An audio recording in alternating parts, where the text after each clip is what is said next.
아멘.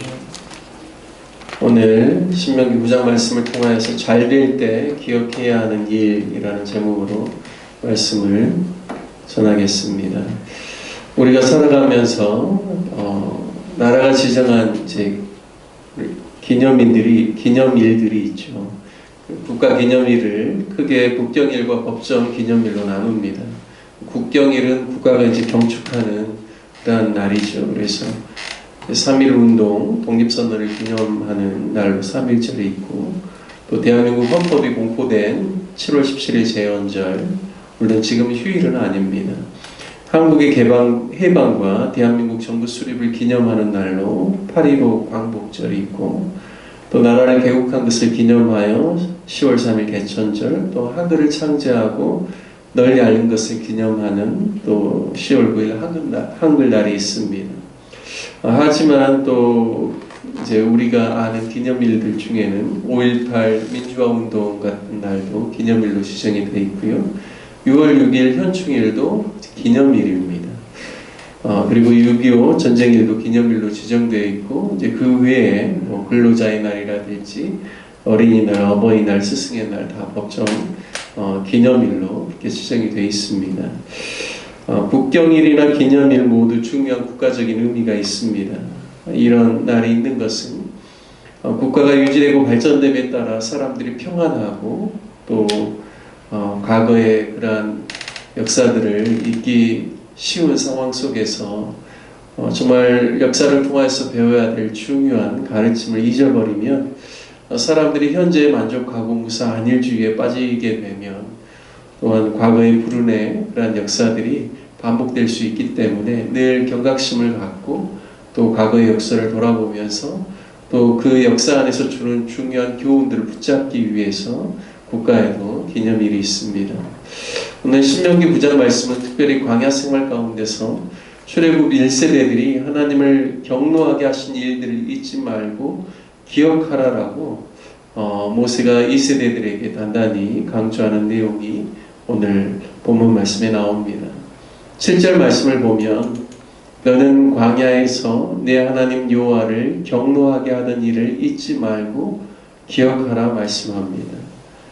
이런 이야기를 하는 이유는 이 세대들이 그들이 가나안 땅에 들어가서 앞으로 크고 견고한 성읍들을 차지하고 또 가나안 땅에 있는 많은 백성들과 또 거기에는 아낙 족속도 있는데요. 바로 거인족의 후예들을 쫓아내고 멸할 때 그들의 마음이 교만하여질까 우려스럽기 때문입니다. 그들이 가나안 땅에 정착해서 평안함을 누릴 때 과거의 중요한 사건들을 잊어버리고 그들의 마음이 교만하여 자신의 공의나 자신의 정직함으로 이 모든 것을 이루었더라고 그렇게 마음이 교만해질까봐 우려스럽기 때문에 오늘 다시 한번 중요한 내용들을 강조하고 있습니다. 결코 이스라엘 백성들이 공의롭고 정직해서 하나님께서 가나안 7 족속을 몰아내신 것이 아니라 오늘 1절부터 6절까지 말씀을 보면 그 족속들이 악해서라라고 분명히 말씀합니다. 그리고 또 한 가지는 조상 아브라함과 이삭과 야곱에게 하신 맹세를 이루게 하기 위해서라고 말씀하고 있습니다. 절대 이 세대들이 가나안 땅에 정착해서 평안을 누릴 때 그들의 공의나 그들의 정직함으로 이 모든 일들이 이루어진 것이 아니다라는 것을 분명하게 미리 알려주고 있습니다. 가장 비중 있게 오늘 한 이야기는 그들의 선조들이겠죠. 1세대들이 광야에서 이제 그들이 다 죽고 난 다음에 이제 2세대들이 있는데요. 그들이 출애굽할 때 금송아지 신상을 만들어 놓고 타락한 사건을 가장 중요하게 다루고 있습니다. 당시에 타락했던 백성들이 하나님에 대한 지식이 없어서 그런 행위를 한 게 아닙니다. 그들이 아직 율법을 받지 않았기 때문에 우상 숭배라는 것이 얼마나 하나님께서 가증히 여기는 죄악인지를 몰랐기 때문이 절대 아닙니다. 출애굽기 말씀을 읽어보면 19장에 시내산에 도착하고 20장에 이제 하나님께서 십계명을 주시고요. 계속해서 21장, 22장, 23장, 24장까지 율법에 대해서 하나님께서 말씀하시고 24장에 보면 이제 이스라엘 온 백성들을 모아놓고 언약서를 낭독하고 또 언약을 친히 맺는 그런 내용이 나옵니다. 그리고요, 다시금 모세가 이제 하나님께 부름을 받아서 올라가서 25장부터는 이제 하나님을 예배할 성막에 대한 규례들이 쭉 나옵니다. 그 40주 40야가 이제 끝날 때쯤에 바로 이 금송아지 신상에 대한 내용이 나옵니다.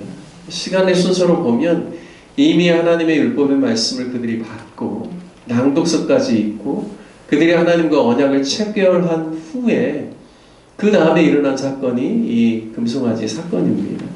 따라서 절대로 그들이 우리가 율법을 몰라서나 또 우리 안에 지식이 없어서라고 핑계할 수가 없는 것이죠.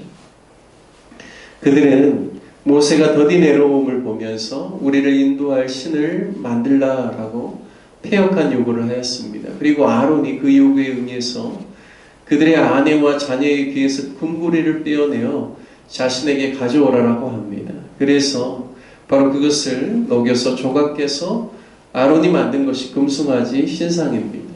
그리고 아론이 공포했죠. 이스라엘아, 이는 너희를 애굽 땅에서 인도하여 낸 너희의 신이로다 라고 말했습니다. 그리고 아론이 제단을 쌓고 여호와의 절의를 공포하고 그리고 그 이튿날 백성들이 제단 앞에서 먹고 마시고 뛰놀았다 말씀하고 있습니다. 17절 말씀에 보면 모세가 그 패역한 사건에 대해서 자신이 시내산에서 두 돌판을 가지고 내려왔으나 라고 이야기를 하고 있죠. 그 두 돌판을 내 두 손으로 던져 너희의 목전에서 깨뜨렸다라고 말합니다. 그리고 18절을 보면 40주야를 다시금 하나님 앞에 엎드려서 식음을 전폐하고 여호와 앞에서 악을 행하여 하나님을 경노케 한 그들의 죄를 사하여 주시도록 기도하며 하나님께서 그들을 멸하려 하신 뜻을 돌이키기 위해 그가 기도했음을 기록하고 있습니다. 또한 아론이 그 일을 주도하여 하나님께서는 그를 멸하려 하셨으나 그때에도 아론을 위하여 기도하였다라고 말씀합니다. 이것은 출애굽기 31장 32장에 그 나온 내용에 보면 하나님께서 아론을 멸하려 하셨다 이런 표현은 나오지 않습니다. 모세가 아론을 위해서 기도했다 그런 표현은 거기에 나오지는 않지만 지금 이제 가나안 2세대들에게 들어가야 될 땅을 앞두고 모세가 과거의 일들 38년 전의 일들을 회고하면서 분명하게 이야기합니다. 하나님께서 아론을 멸하려 하셨다. 하지만 내가 하나님께 간절히 기도함으로 말미암아 아론을 멸하지 않게 해달라고 자신이 기도했음을 말씀하고 있습니다. 그때로부터 이제 22절에 보면 이 시내산에서 있었던 금송아지 사건 외에도 계속해서 이스라엘 백성들의 패역한 일들이 있었다라는 것이죠. 22절에 보면 다베라에서도 하나님을 향하여 악한 말로 원망하다가 진노의 불을 거기서 받았습니다. 마사에서도 마실 물이 없다라고 원망하였죠. 기브론 핫다와에서 고기를 달라고 해서 그들이 탐욕으로 말미암아 이름을 탐욕의 무덤이라고 지었습니다. 가데스 바네까지 이스라엘 백성들의 패역함이 계속해서 이어졌다라는 사실을 모세가 이야기하고 있습니다. 즉 이 세대들에게 이러한 이야기를 하는 이유는 결코 너희들이 의롭고 정직해서 가나안 땅을 취하는 것이 아니라 가나안 일곱 족속의 죄악 때문에 그리고 하나님께서 그들을 쫓아내신 것은 그들의 조상들의 패역함과 같다. 그것으로 인하여서 의지 너희가 결코 나아서가 아니라는 것입니다. 하나님께서 모세가 7절 말씀에 왜 여호와를 경노하게 하던 일을 잊지 말고 기억하라라고 하겠습니까? 그것은 그들이 잘못됐던 그들의 과거에 자신들의 패역한 모습들을 잊지 말라는 것이죠. 너희의 의로움이나 너희의 정직함으로 인하여서 구원을 얻고 가나안 땅에서 풍족함을 누리는 것이 아니라 자신들은 죄인임에도 불구하고 하나님께서 그들의 손주에게 맺은 언약과 맹세를 기억하고 또한 그들을 하나님의 은혜로 말미암아 구원하여 주셔서 그들이 그 땅 안에서 평안을 누린다라는 사실을 그들이 늘 기억하라는 겁니다. 우리가 잘되고 평안하고 풍족할 때도 넘어지지 않을 수 있는 비결은 우리가 하나님을 알기 전에 세상에서 방황하고 죄악 가운데서 헤매이고 죄의 사슬에 묶여서 멸망할 수밖에 없었던 그때를 기억하면서 내가 결코 의로워서가 아니라 하나님께서 나를 긍휼히 여겨주심으로 그리고 하나님께서 그분의 인자하심으로 말미암아 나를 사랑하셔서 구원해 주셨다라는 그 진리를 기억하라는 것이죠. 우리가 잘되고 평안할 때 과거의 자신의 연약한 모습이나 또 자신의 그러한 죄악과 연약함 가운데서 멸망받을 수밖에 없는 자신의 그러한 모습들을 기억하기가 쉽지가 않습니다.